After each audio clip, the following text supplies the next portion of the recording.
15 foods pirates ate on the high seas. The truth they never told you. Imagine this. The year is 1717. The sea is black, restless, and endless. A wooden ship creaks under the weight of desperate men whose eyes are sunken from hunger, whose lips are cracked from thirst. They are feared across the oceans, pirates, the villains of every sailor's nightmare.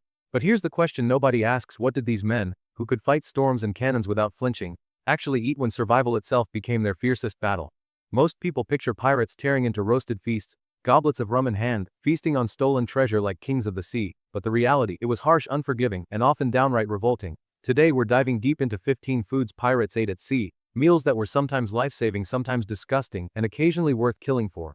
But before we lift the lid on this dark and salty world, let me tell you something. This story will shock you. And trust me, you don't want to miss what's coming. So if you're ready to journey back into the raw, unfiltered life of pirates, make sure to subscribe now. Because together, we're about to uncover a side of piracy that Hollywood never dared to show. Salted meat, survival's salty curse. Let's start with the backbone of every pirate's diet. The infamous salted meat. Think of barrels. Huge, heavy barrels stacked deep in the belly of the ship. Inside them, chunks of beef or pork drowned under mountains of coarse salt, packed so tightly it could last not weeks, not months, but up to an entire year if carefully guarded. Sounds like a treasure, right? Wrong. Because this meat wasn't juicy or delicious. It was more like chewing strips of leather soaked in seawater. Pirates would often soak the salted chunks in fresh water for hours, sometimes even days, before daring to boil it. Even then, the flavor was so overpoweringly salty it could burn the mouth and leave men parched with thirst. Yet, salted meat was precious. So precious that one wet barrel could spell disaster for an entire voyage. If seawater leaked into those barrels, the meat rotted instantly, spreading death instead of nourishment. That's why pirates treated salted meat with the kind of care you'd give gold. Every day, men inspected barrels, checking for cracks, making sure their lifeline hadn't turned into poison. The weight of those barrels was also a curse. They consumed precious space in already cramped ships. Imagine a dozen men crammed into the lower deck, sleeping beside the stinking barrels that determined whether they lived or starved. The irony, these fearless men, who could laugh at cannon fire, trembled at the thought of a single ruined meat barrel. Hardtack, the pirates' rock bread. Now, if salted meat was a curse, then hardtack was a nightmare dressed as food. Picture a biscuit so hard, it could break your teeth if you dared bite it raw. Made simply of flour, water, and salt, these square bricks were baked until every drop of moisture was gone. That meant they could last not weeks, not months, but sometimes years. Yes, years. But there was a catch. Hardtack wasn't just food, it was also home to armies of weevils. These tiny wriggling insects bored tunnels into the biscuits, laying eggs inside. Hungry pirates often knocked their hardtack on the table first, listening for hollow sounds that meant bugs inside. And guess what? They usually ate them anyway. When you're starving at sea, a little extra protein from bugs didn't matter. Some pirates dunked hardtack into beer or rum just to soften it enough to chew. Others crumbled it into stews, mixing it with fat to make something resembling bread pudding. But no matter how you prepared it, hardtack was torture. Pirates joked that it was so hard it could stop a cannonball better than the ship's wooden planks. Now pause for a moment and imagine endless weeks of gnawing on stone-dry bread, teeth cracking, throat drying, and stomach groaning. This was no feast, it was survival. Grog and weak beer, liquid lifelines. With food this harsh, you might wonder, what did pirates drink? Surely, they had barrels of clean water, right? Wrong again. Fresh water turned poisonous within weeks of leaving port. Stored in wooden barrels under the tropical sun, it quickly grew slimy, green, and deadly. One sip could mean sickness, or worse, death. That's why pirates turned to beer and grog. Weak beer wasn't for drunken fun. It was a survival drink, low in alcohol but just enough to kill dangerous bacteria. It was safe, it was hydrating, and it was the only thing standing between pirates and dehydration. But grog, grog was the real treasure. A potent mix of rum, water, and sometimes lime juice. It not only kept pirates alive but also protected them from scurvy, the disease that made teeth fall out and bodies waste away. Each crew had its own secret grog recipe, guarded as jealously as any treasure map. Captains tightly controlled alcohol distribution. Too little and men grew restless.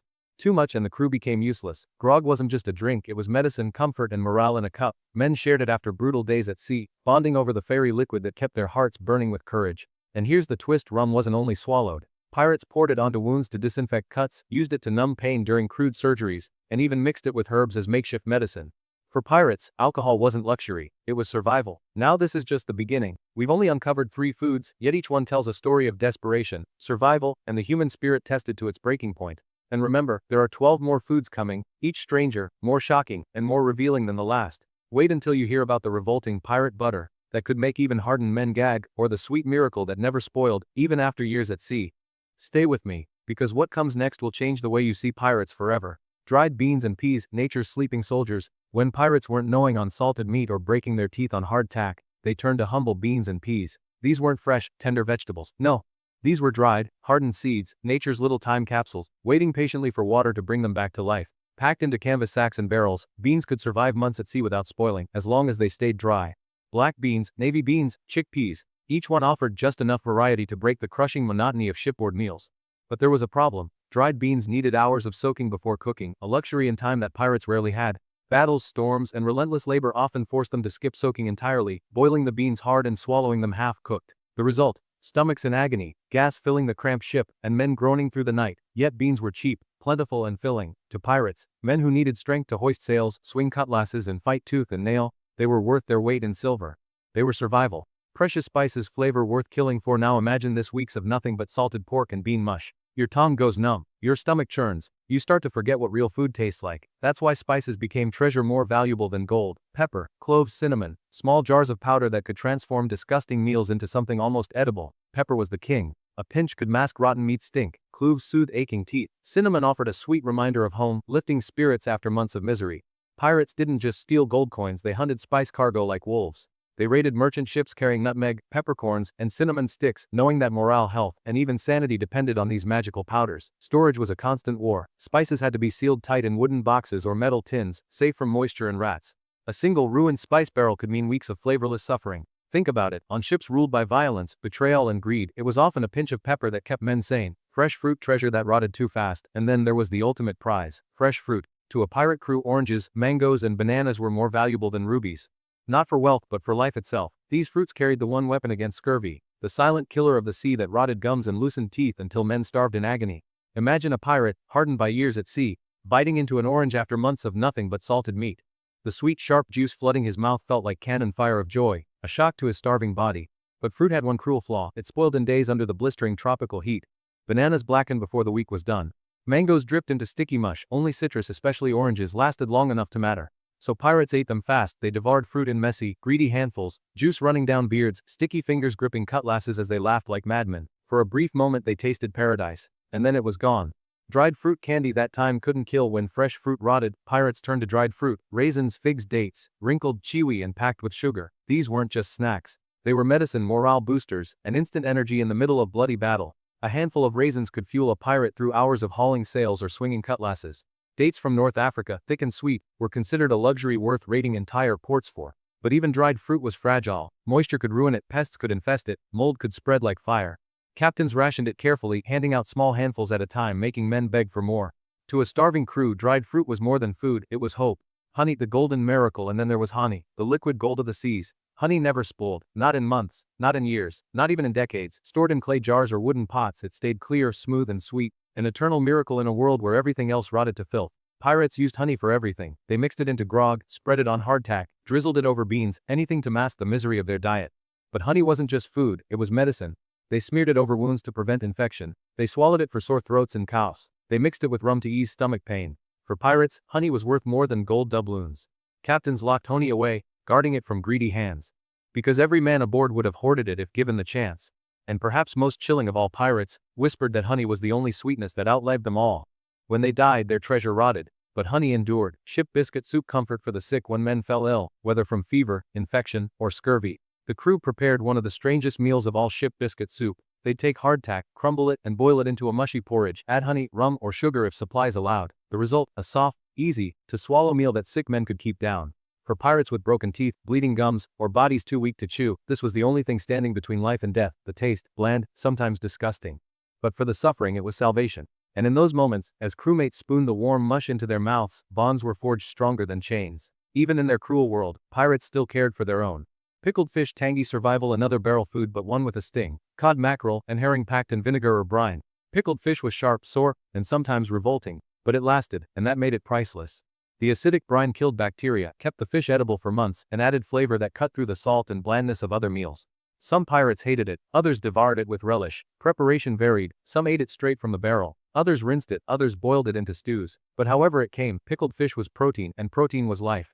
The irony, the same brine that preserved the fish could corrode metal fittings on the ship. Even food was as dangerous as the sea itself. Live animals walking treasure chests sometimes though, pirates carried the ultimate prize: live animals, chickens, pigs, even goats. Crammed into tiny pens on deck, fed scraps, given precious water. These animals meant fresh meat, eggs and milk, a luxury no preserved food could match. Chickens laid eggs, the finest delicacy at sea.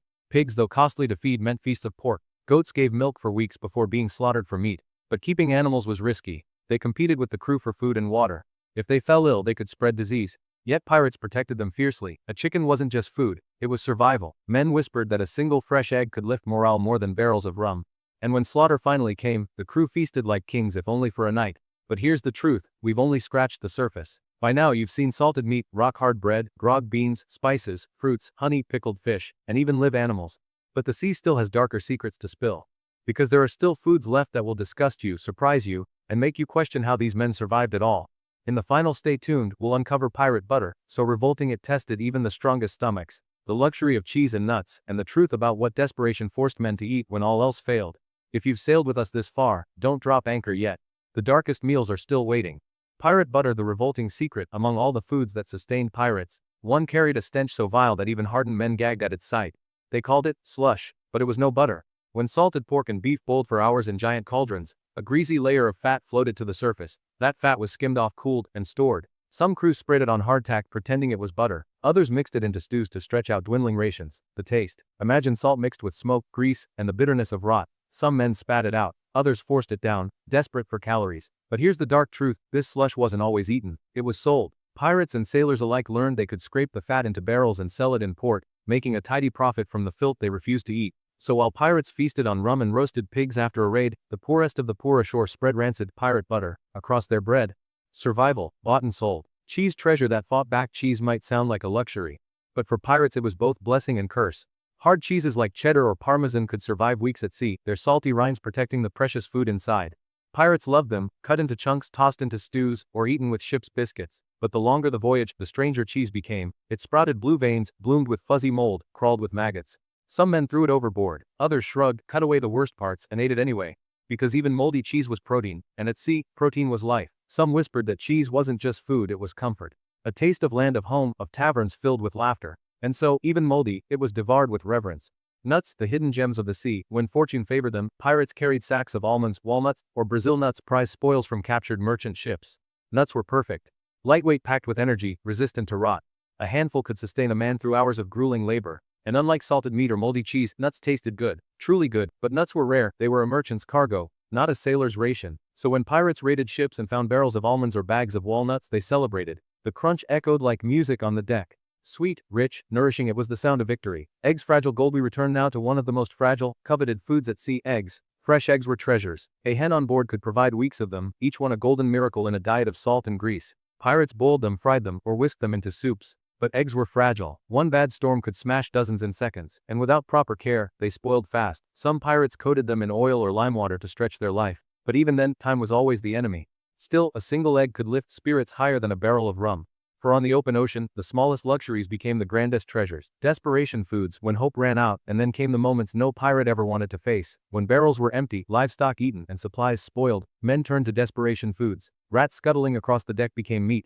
Leather scraps from boots or rigging were boiled until soft enough to chew. Some whispered that in the darkest hours, when storms trapped them for weeks and starvation gnawed like a beast, cannibalism stained even the black flags. No official logs recorded it, but tales passed down, tales of men drawing straws, of bones buried at sea without heads, of the silence that followed such choices. It was the sea's cruel reminders, survival at a cost. The closing feast reality of a pirate's diet. So, what did pirates truly eat? Not golden treasure. Not roasted banquets of myth, but barrels of salted meat, rock-hard bread, beans, dried fruit, pickled fish, rancid butter, moldy cheese, rare nuts, fragile eggs, and sometimes whatever desperation forced upon them. And yet, in that misery, there was something deeply human. A laugh over a shared orange. A cheer when a goat gave milk. The rare sweetness of honey on the tongue. For pirates weren't just villains or monsters, they were men. Starving, aching, struggling men, sailing a world that cared nothing for their hunger. Lanterns flicker, a low storm wind begins to howl. And now, before this tale fades into the waves, let me say this: if you've sailed with us through this dark feast of survival, raise your flag, hit that subscribe button. Join the crew of Dead Men Tales where legends never truly die. The haunting final beat: the next time you imagine pirates feasting on buried treasure, remember this: their real treasure was not gold, it was a fresh egg, a slice of cheese, a mouthful of fruit before it rotted away. Because for men who lived and died by the sea, survival itself was the only prize worth stealing. The waves crash,